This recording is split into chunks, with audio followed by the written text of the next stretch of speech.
ఎవరు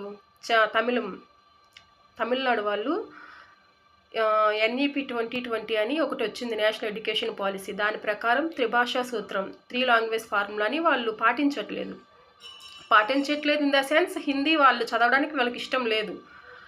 వాళ్ళు అట్లా NEP 2020ని ఫాలో అవ్వట్లేదని PM శ్రీ స్కూల్స్ అని కొత్తగా 2022లో ఒక పథకం కూడా ప్రవేశపెట్టింది సెంట్రల్ గవర్నమెంట్. దాని క్రింద స్కూల్స్కి కొన్ని ఫండ్స్ రావాల్సింది, వాళ్ళ ఫండ్స్ రాకుండా ఆపేశారు. అసలు ఏంటి హిందీ నేను నేర్చుకున్నాను, నేను గొర్రెను కాబట్టి నేను ఎందుకు నేర్చుకున్నాను నాకు కూడా తెలియట్లేదు.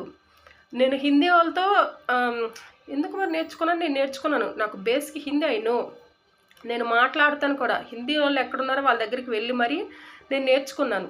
నేను ఇక్కడే ఉండి, ఈ ఏపీ తెలంగాణలోనే ఉండి నేను నేర్చుకున్నాను హిందీ.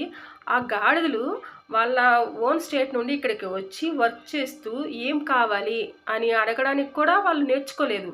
ఇక్కడే కాదు, నేను బెంగళూరులో హాస్టల్లో ఉన్నప్పుడు కూడా కౌంటర్ దగ్గర ఉన్న బాయ్ పెరుగు వెయ్యి అంటే క్యా పెరుగు అన్నాడు వేస్ట్ గాడు.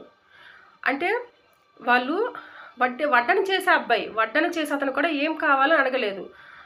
వాడు హిందీలోనే వాళ్ళంతా భీష్మించుకొని కూర్చుంటున్నారు. అసలు ఏంటి మీ బాధ? మీరు కూడా హిందీ నేర్చుకోవద్దు, హిందీ మాట్లాడొద్దు. వాడు కాదు, మనం వేరే స్టేట్కి, రాజస్థానో వేరే స్టేట్ వెళ్తే ఆ భాష మనకు రాదు.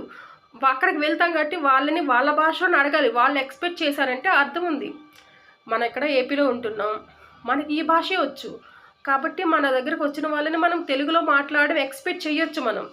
కానీ